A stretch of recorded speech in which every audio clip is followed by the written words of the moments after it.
Hi hello welcome to our channel. మొన్నటి అయోధ్య రామాలయ ప్రారంభోత్సవానికి ప్రధాని నరేంద్ర మోడీ గారు ఒక పళ్ళెంలో ఎర్రటి వస్త్రాన్ని మరియు ఒక వెండి వస్తువును బాలరాముడికి సమర్పించారు. మీరు కూడా చూసి ఉంటారు. యాక్చువల్గా అది ఏమై ఉంటుంది అని మీకు కూడా తెలుసుకోవాలనే కొంత ఆసక్తి ఉంటుంది. ఈ విషయం మనతో చర్చించడానికి వివరాలు అడిగి తెలుసుకోవడానికి శ్రవణ్ కుమార్ గారు ఉన్నారు. శ్రవణ్ కుమార్ గారు, బాలరామునికి ప్రధాని మోడీ గారు ఎర్రటి వస్త్రము మరియు వెండి వస్తువును సమర్పించడానికి గల రీజన్ ఏమై ఉంటుంది? విశిష్టత ఏమిటి? దాని యొక్క ప్రత్యేకత ఏమిటి? నరేంద్ర మోడీ గారు రామలాల్ విగ్రహానికి ప్రారంభోత్సవానికి పూజాకృతులు నిర్వహించడానికి అయోధ్యలో ఆ రామ మందిర ప్రవేశం ఆ ద్వారం నుంచి అలా వెళ్తూ ముఖద్వారం వరకు వెళ్ళేంత వరకు కూడా ఆ చేతిలో ఎర్రటి వస్త్రము, దాని మీద ఒక వెండి వస్తువు ఉంది. ఆ వస్తువు గొడుగు, వెండి గొడుగు, వెండి పందిరి అంటారు, రకరకాల పేర్లతో పిలుస్తారు. అది అలా పట్టుకొని వెళ్తూ ఒక సినిమాటిక్ వేవ్ అవుతుంది. అక్కడ లుక్ కూడా ఉంది. ఆయన అలా వెళ్ళడం, మన సినిమాల్లో హీరోగా అలా వెళ్తుంటే కరతాళ ధ్వనులు, ఏదో ఒక మానియా క్రియేటెడ్లో ఉంది. అది సో వాట్, అది సహజంగా, అది కావాలని ఆయన చేయకున్నా కనిపించే వాళ్ళకి అలా కనిపిస్తుంది. ఒక మంచి బజ్ క్రియేట్ అయ్యింది అక్కడ కూడా. మంచిగా ఒక నరేంద్ర మోడీ గారు యావత్ హిందువుల ప్రతీకగా తన ఒక వస్తువును ఇంకా శుభకార్యం ఏంటి, శుభగడియలు కూడా చెప్పొచ్చు, శుభక్షణం కూడా చెప్పొచ్చు.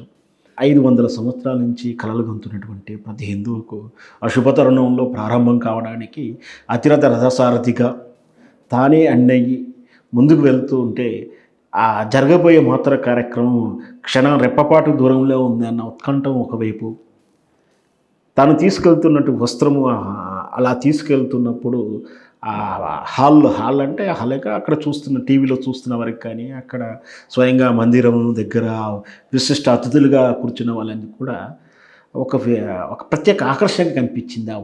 ఆ చేతిలో ఉన్న వస్తువు కానీ, ఆ ఎర్రటి వస్త్రము, తను కూడా ఒక అకుంఠితమైన దీక్షతోటి, ఒక దీక్షమైన పట్టుదలతో అలా వెళుతూ, ముఖంలో వచ్చస్సులోనూ నవ్వు, పట్టుదల, దాంతోపాటు తపస్సు, అంటే నన్ను ఏదైతే నిర్విఘ్నంగా చేయాలని తపస్సు సంకల్పంతో ముందుకు వెళ్తున్నాడో అది ఇంకో క్షణాల్లో నెరవేరబోతున్నటువంటి శుభ పరిణామం ఆయన తెలిసిపోతుంది. గమ్యం చేరడానికి పెద్ద దూరం ఏమి లేదు అని. నా రాముణ్ణి మనం యావత్ దేశం అంతా కొలవబోతుంది, దానికి నేను ఒక సంధానకర్తగా వెళ్తున్నాను. ఈ తాలూకా వేవు అలా నడుస్తున్నప్పుడు, వెళ్తున్నప్పుడు చూస్తున్న ప్రేక్షకులు కూడా ఎంతో ఆకర్షణీయంగా ఉంది. కానీ ఇంతకది ఏంటి, చాలామందికి అనిపించినా కూడా ఆ తొందరపాట్లోనో దాంట్లో అది మర్చిపోయినా మళ్ళీ ఎప్పటికి కూడా ఆ ఎర్రటి వస్త్రం ఏంటి, ఆ మీద ఉన్నటువంటి ఆ వస్తువు ఏంటి తెలుసుకోవాలని ఆతృత ఉంది. కానీ మనం సాధించిన విజయం రాముని ఆ లీలలో అది కొంచెం మర్చిపోయినట్టుగా ఉన్నా మళ్ళీ ఎప్పటికీ అది ఏంటో తెలుసుకోవాల్సి ఉంటే అని ఒక ఆలోచన అయితే అందరిలో ఉంది. దాన్ని మనం చెప్పే ప్రయత్నం చేద్దాం. వస్త్రం అంటే సహజంగా దేవునికి మనం కప్పుతుంటాం, బట్టలు పెడుతున్నట్టుగాను మీద కప్పుతారు, పెద్ద ప్రాముఖ్యత ఏం కాదు. కానీ ఆ వెండి పందిరి ఏదైతే ఉందో అంబరిల్లా గొడుగులా ఉంటుంది. మనం చూస్తే సహజంగా ఎక్కువ రామునికి అయితే ఉంటుంది. ఎందుకంటే రాముడు సాధారణ మనిషి, వ్యక్తి, అంటే సహజ మనలా వ్యక్తి అయినప్పటికీ ఆయన ఒక రాజు, రఘువంశ రాజు. ఈ రాజులకు ఆ గొడుగు అనేది పరాక్రమ సింహానికి, వెలుక్కు, కీర్తికి, ప్రతిష్టకు, చక్రవర్తిత్వానికి ప్రతీకగా నిలబడుతుంది. అంటే ఆయన నీడలో ఈ రాజ్యమంతా, ఈ దేశమంతా సుభిక్షంగా ఉంది. ఈయనని ఈ నీడ కాపాడుతుంది.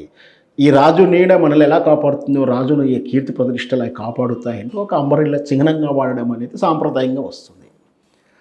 ఇక్కడ రాజుకున్నటువంటి సాంప్రదాయమే కానిది ఇక్కడ మన రాముడు, రఘురాముడు రాజు కాదా, రఘువంశ రాజుడు, అయోధ్య రాజ్యాన్ని పరిపాలించిన రాజుడు, దైవాంశ సంభూతుడు. ఇక్కడ మనకు దైవం, అప్పుడు దైవాంశ అయినప్పటికీ అతనికి కూడా, రాజవంశానికి కూడా అది చిహ్నంగా వాడుతుంటారు. కాబట్టి ఆ రామ్లాల్ విగ్రహానికి ఆ చిహ్నాన్ని తను బహుమతిగా ఇస్తున్నారు.